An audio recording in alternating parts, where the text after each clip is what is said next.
தீராத கடனையும் தீர்க்கும், பாவங்கள் தீர்த்து புண்ணியத்தை சேர்க்கும். நரசிம்ம ஜெயந்தி 11/5/2025 ஞாயிற்றுக்கிழமை நாளைய தினம் வருது. நரசிம்ம ஜெயந்தி நாளில் விரதம் இருந்தால் தெரிந்தோ தெரியாமலோ செய்த பாவங்கள் நீங்கும், புண்ணியம் கிடைக்கும். இந்த நாளில் பச்சை, மஞ்சள் இல்லைன்னா சிவப்பு நிறத்தில் இருக்கும் உடைகள் உடுத்திக்கிட்டு நரசிம்மரை நினைத்து விரதம் இருந்து உணவு எடுத்துக்காமல் இளநீர், பழங்கள் சாப்பிட்டு இரவு நேரத்தில் விரதத்தை முடிக்கலாம்.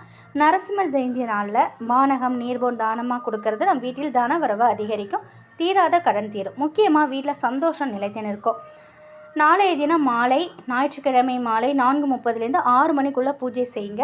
இந்த நாளில் கன்னி பெண்களுக்கு பச்சை நிறத்தில் இருக்கக்கூடிய வஸ்திரம் தானம் செய்யலாம், இல்லைனாக்கா சிவப்பு நிற வஸ்திரமும் நீங்கள் தானம் செய்யலாம். அனைத்துமே கிடைக்கும். இந்த நாளில் பெருமாள் கோயிலுக்கு போயிட்டு அங்கே இருக்கக்கூடிய பெருமாளுக்கு துளசி மாலை சாற்றி வழிபாடு செய்யலாம். மனதார நம்ம நரசிம்மரை எங்கேருந்து கூப்பிட்டாலும் கூப்பிட்ட குரலுக்கு அடுத்த நொடி வந்து நிற்பார்.